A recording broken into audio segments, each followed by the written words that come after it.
dear beloved, Boss Mike, Cervera.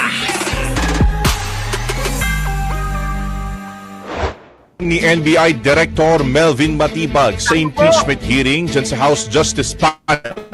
Tilang karahaw, bisitahin ni Vice President Sara Duterte. Ito nga hong self-proclaimed bagman ni Saramil Madriaga. Eto na. Mga kababayan ko, eto na, mga kababayan, pakinggan ho natin to. Talakayin natin to, mga kababayan. Mahalaga to eh. Mahalaga ha. Pasok. Kinumpirma naman ni NBI Director Melvin Matibag sa impeachment hearing dyan sa House Justice Panel. Tilang karahaw, bisitahin ni Vice President Sara Duterte. Ito nga hong self-proclaimed bagman ni Saramil Madriaga sa kulungan niya ho sa Camp Bagong Diwa sa Taguig. Ayan mga kababayan, kumpirmado ho. Ito ho ay tinatanggi ni Sara Duterte. Dahil nga po, ibinuko ni Ramil Madriaga na ito nga daw po, si Sara Duterte ay dumalaw sa kanya, na inalok siya ng pera para hindi tumistigo laban sa kanya sa impeachment hearing. Tama po ba? Ngayon, ilang pagtatanggi, ilang pagsasabi na hindi niya daw kilala si Ramil Madriaga. Pero kinumpirme ng NBI mismo na si Sara Duterte ay dumalaw, pinuntahan, kinausap si Ramil Madriaga sa loob ng kulungan. Ang tanong ko, ano kaya ang pakay ng isang vice-presidente sa sinasabi ng mga tagapagtanggol nila, mga vlogger nila, yung mga pangit nila, mga taga-suporta, yung mga bobo na mga vlogger at mga bobo na taga-suporta ni Sara, na sinabi na bakit paniniwalaan yung isang kriminal daw? Hindi pa naman ho na hahatulan, di ba? Nakakulong. Ang tanong natin, ano naman ang kailangan ng isang Sara Duterte sa isang, sige, sabihin na nating kriminal dahil nakakulong na? Yan yung ano ninyo, assumption nyo eh. Ang tanong din namin, ano ang kailangan ng isang Sara Duterte? Bakit ka pumunta?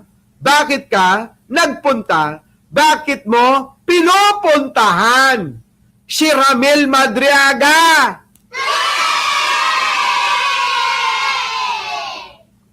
Kita nyo? Nakuha nyo? Wala bang update kay Martin? Mamaya. Nandiyan pa si Nabik, nakita ko kanina eh. Si Jai Salis hindi na makapagpakita. Nahihiya na. Jojo Chavez, yung kasama mo.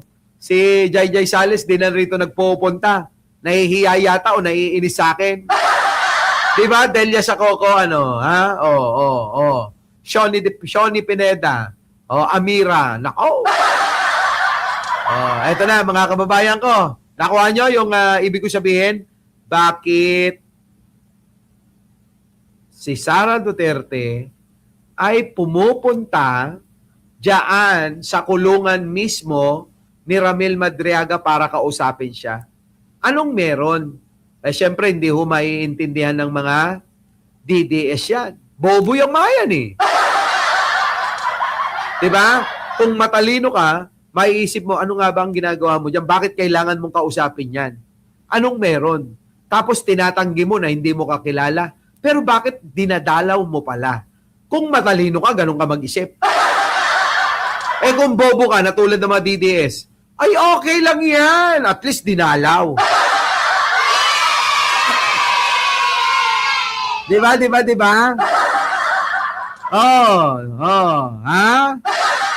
Kapag bobo ka, gano'n ang katwiran mo eh. Ay, okay lang. Dapat nga magpasalamat pa siya eh. Kasi dinalaw siya eh. Di ba, no? Di ba? Yan yung sinasabi ko, mga kababayan. Kayo, ito tanong ko sa inyo. Ano ang naiisip ninyo kung yaang balita, ayan na, totoo na nauna na dumalaw sa kulungan ng isang nagngangalang Ramil Madriaga na inaakusahan ng pangingidnap daw. Ano po? O, kriminal, nakakulong. Matagal nang nakakulong diyan sa kulungan. Di ba? At sinasabi mo na hindi mo kilala si Ramil Madriaga. Yun yung sinasabi niya. Pero, eto, pinatotohanan na magkakilala kayo at dinadalaw mo pa siya. Sige nga ho, ano tawag niyo ron? Ginagawa na kayong tanga bobo ni Sara Duterte. Kagaya niya. Ang tanga-tanga kasi ng dahilan eh. Oo. Pwede niya naman kasing hindi itanggi, di ba? Kasi alam naman natin na bilang vice presidente at kung siya ay leader mo, marami talagang lalabas na mga patunay ng mga video, picture at kung ano-ano pa eh. Dapat hindi mo na lang tinanggi, kilala ko talaga yan, dating taga-suporta ko yan at nagtampo dahil hindi ko napagbigyan yung hiling. Pwedeng ganun eh. Kaya lang ang tanga-tanga nung alibay eh, no? Napakatanga nung alibay ni Sara. Ang impormasyon ay nagmula umano sa dating jail warden at may hawak silang ulat na naganap ang mga pagbisita. Hinihintay pa naman ang CCTV footage at logbook ng... Tanyo, ano sabi? Ayon sa warden, galing ang impormasyon, madalas, marami. Maraming pagbisita daw. Yung pong nangyari, maraming pagbisita. Ibig sabihin, hindi lang isang beses, dalawang beses. Maraming beses. Diba? Diba, mga kababayan ko? Yan yun. Tignan nyo, mga kababayan. Ang tatanga mga kababayan, no? Ang tatanga. Tuloy. BJMP. Madriaga, binisita rin umano ni Duterte si Arnie Teves na akusado sa kaso ng pagpatay kay late Governor Roel Degamo. Patuloy na NBI ang insidente habang patuloy naman na itinatanggi ni VP Sara ang naturang mga alegasyon. Siyempre!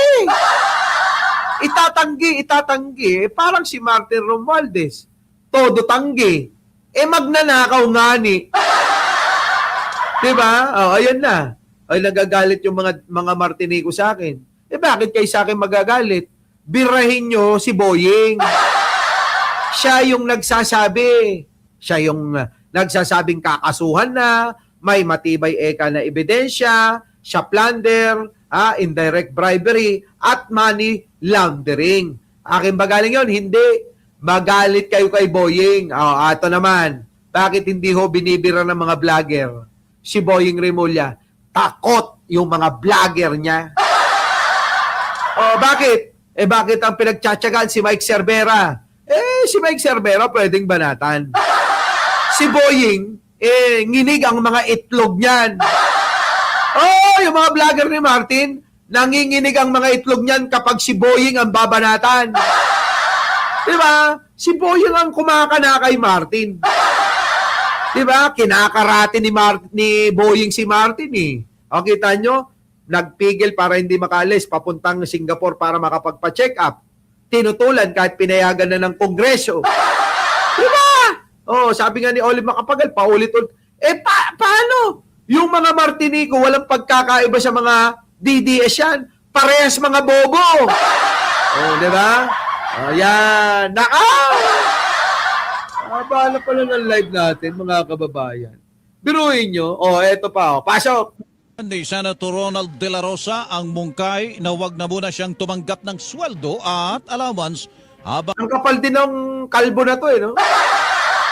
Ang kapal din ng mukha ng kalbo na to, Biruin ninyo, mga kababayan, Biruin ninyo, si Kalbo, matagal na tumatanggap to ng sweldo tsaka allowance. Diba? Tagal na yan may basher tayo dito. Tingnan nyo, bobo. Ay! Eto pa lang si Romel. Bobo talaga to! Diyan ka lang manatili ka lang Uy, mag-lag ka naman. Oo, hindi na kita papatulan kasi, matagal na kitang sinasabi ang mahina ulo mo. Kung ako sa'yo, untog mo yung ulo mo. Oo. Tapos, sabihin mo, ay, tama pala si Mike Cervera. Ganun. Di ba? Francis Banta, ano? Ha? Oo. Bubo yan. Oo, yan o, si Romel. Oo. Bubo. Di ba? Kaya sabi ko, kaya tandaan mo, manyakis na kung manyakis. Kabobo mo rin kung mag-compose ka, hindi mo alam kung sino pinatutungkulan mo.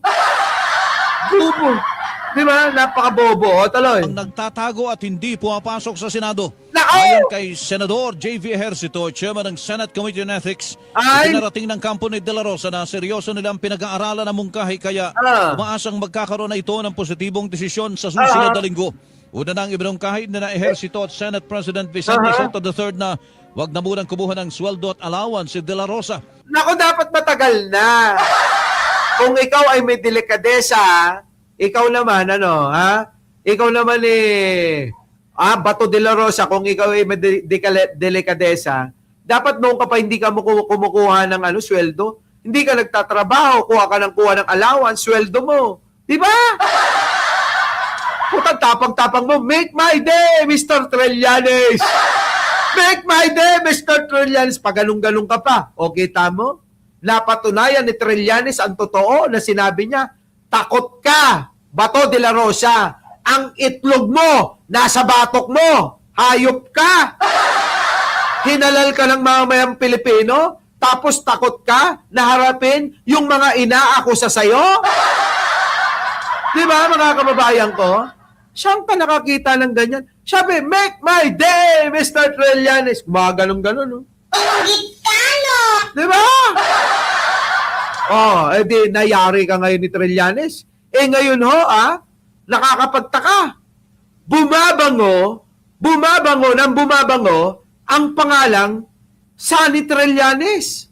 At marami na ang nananawagan na kung ayaw nga daw ni Nanay Lenny, ni Kuya Isko Moreno, na tumakbo bilang presidente, abay si Trillanes na lang daw. Nako! Biruin nyo mga kababayan ang kapahiyaang na nangyari dito kay di ba? Kay Bato, at yun naman ang pagtaas ng kredibilidad ni Sonny Trillanes. Bagsak ang kredibilidad ni Calvo.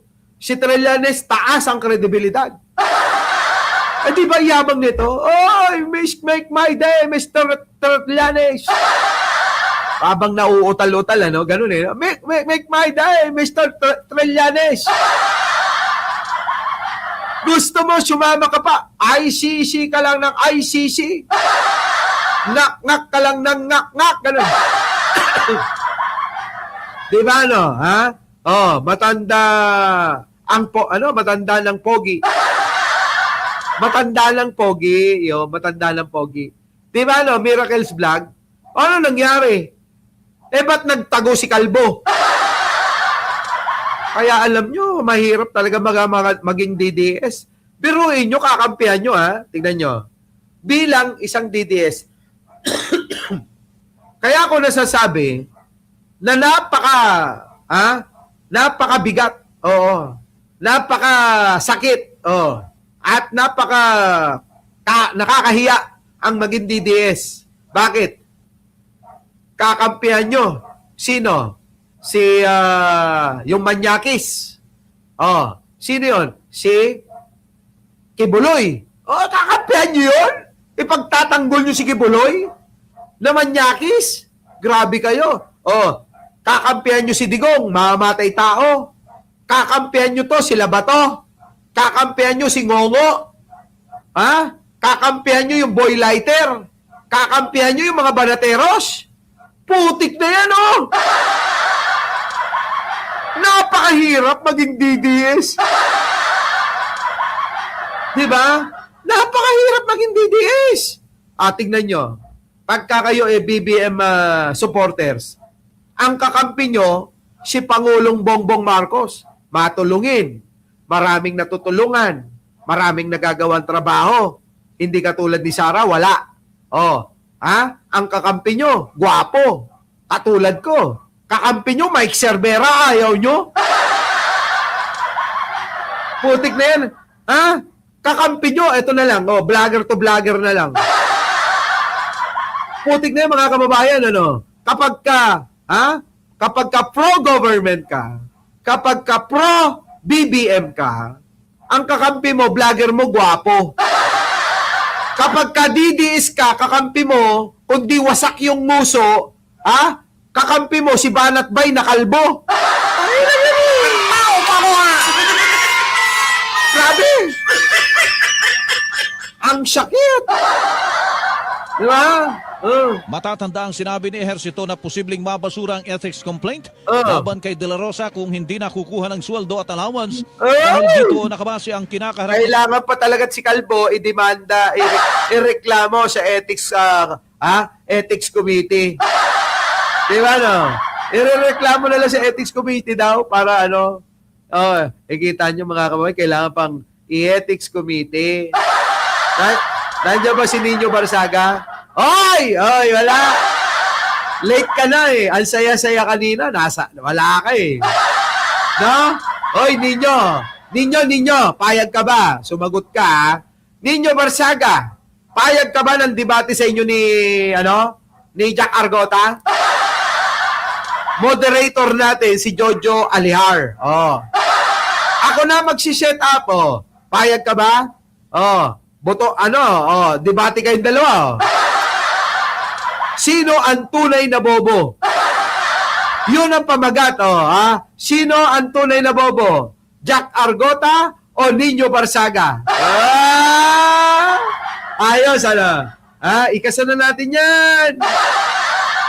So, ayan. Mga kababayan, nakita nyo naman si hayop na to, si Bato de la Rosa. Ang dami sinabi, kahit saan si Digong, kahit saan si Tatay Digong, nandoon ako, sasama ako. Putik na yan, nung mawaran, di na magpakita. Pagkakataon mo na nga makasama si Digong, tanga rin tong si Kalbo, no? Ito naman mga didis, naniniwala, mga gago kayo. Pero kahit na tinatawag kong kayong tanga, bobo, mangmang, mga gago, mahal ko kayo. Love you. Siyempre, mga kababayan, kayong lahat, di ba? Kapwa tayo Pilipino, ganun lang yan. Uli, mga kababayan, inabot na tayo mahabang oras. Opo, abangan nyo mamaya yung ating bisita, Siabingador, mga kababayan. Abangan nyo po. Nako, matindi ito. Kilala nyo po ito. Na dati ho'y bumibira kay Pangulong Bongbong Marcos at ngayon ay taga-suportal niya na. Uli, ako po ang inyong lingkod. Wala nang iba. Mike Cervera po. Maraming salamat po. Our beloved Boss Mike.